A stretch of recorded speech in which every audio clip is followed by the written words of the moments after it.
guys, howdy, hello. Welcome back to my channel. It's me, Mama Mercy. Okay, alright, I get it. I hear you. I've cut it incredibly close, but at least I was successful, yeah? If not slightly delayed. I'll do better. I've already started planning. Last time we were together, we looked at Emergency Contact by H.K. Choi. Not bad, but I could have lived without it. You know, different strokes. Today we're diving into the mystical world of The Star-Touched Queen by Roshani Chokshi. The Star-Touched Queen is the first book in the Star-Touched Queen set, followed by A Crown of Wishes. There are also two novellas, Death and Night and Star-Touched Stories. Chokshi has also penned other works that you may be familiar with, and I will pin them here.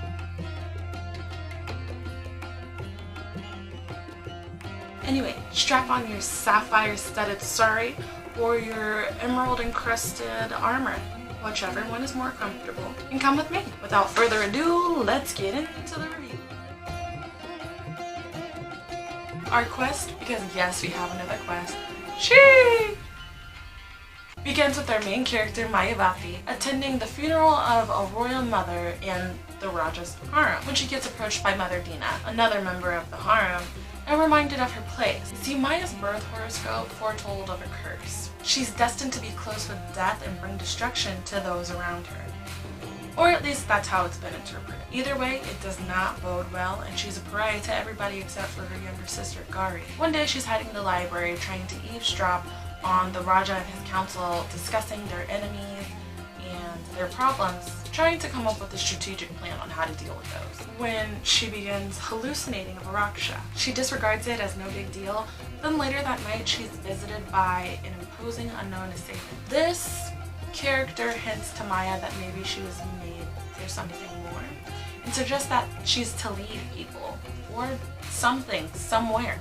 We don't know. The next day, Maya is informed that she's to have a Swayamvara, but it's just a sham. In actuality, she has to sacrifice herself so that her father can use her death as an excuse to wage war on the attending enemies.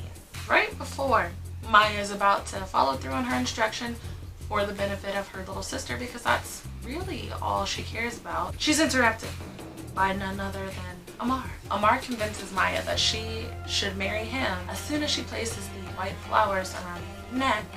They are wed. At the same very moment, war breaks out in the kingdom. So Maya gets whisked away to a place that she thought she had conjured up in her dreams, the Night Bazaar. And with the promise of her sister's safety and the power of 1,000 kings, Amar whisks her way into the darkness and to find out what secrets the stars hold.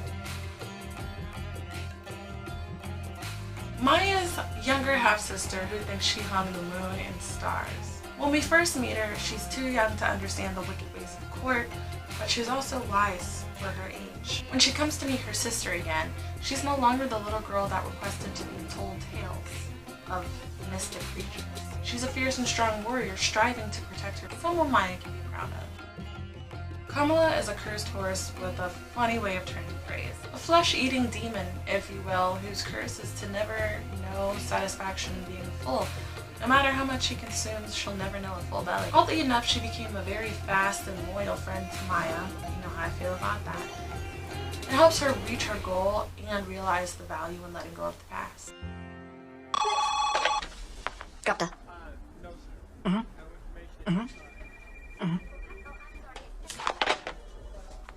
The Queen is coming to Grove High School. Amar's right-hand man, friend, and most trusted advisor. Though a little standoffish to Maya at first, he protects her and soon earns her friendship.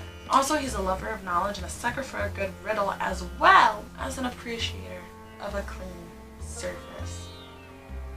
I think we get on quite well. Once a beautiful Apsara and best friend to Maya, she loses her way and sees Amar and Maya as the cause of her unhappiness. Because of this, she wreaks havoc on anything and everything in her way for the sole purpose of ensuring that if she's not happy, no one else is. The Raja Bakaran, or maybe Death himself, as some of us may know him, ruler of souls, the finalizer of fate. He's got a lot of baggage. Though I guess if I was dealing with the dead, but really all he cares about is Maya and her well-being, his moon and stars. If she so wished it, he'd an older sister, a forgotten princess, a scorned queen. She's always felt out of place and like she doesn't belong. Her scary horoscope didn't help with that either. However, once she does some self-reflection and realizes her true potential, she blossoms and burns. And once she's whole again, she becomes an unstoppable star.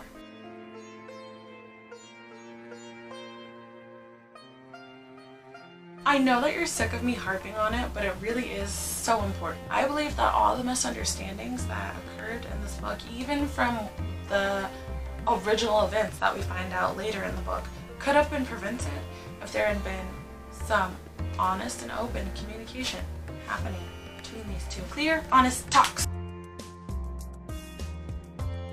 No one can determine your self-worth but you. Don't let anyone make you question yourself or the amazing abilities that you have. You're one of a kind and unique, and there's only one of you, even if you're a twin. You have so much to contribute to this world. Protect the things that are precious to you. Sentimental items, memories, whatever they may be. Keep your cherished items close. It'll make you strong. And on that note, the past is exactly that. Don't hold on to things that cause you pain, remorse, or regret. As we always discuss, life is too short and there is no time for that. And besides, if you do, I'm sure it will negatively affect you somehow in your next life. After all, reincarnation is about rebirth, second chances, a fresh start. Today, I will leave you with this.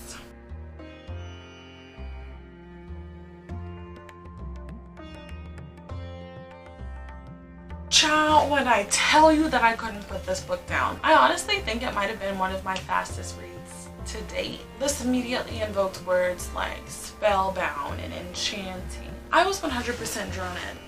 There were some times that there were situations built up that I didn't feel like were fully explained, like the relationship between Maya and the Raja.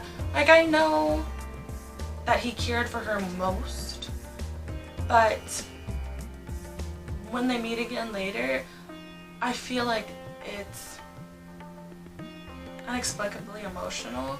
I feel like he didn't earn that, but whatever, I digress. I also don't understand why Amar hid his face for so long. Yes, the eyes are the window to the soul, but that was really built up, and then when he takes off his hood, he just takes it off. And I was like, what was supposed to happen? What were we supposed to see?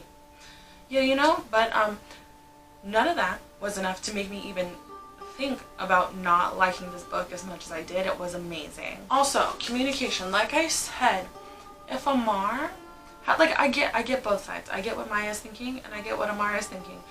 But if Amar had just sat Maya down to explain such a thing.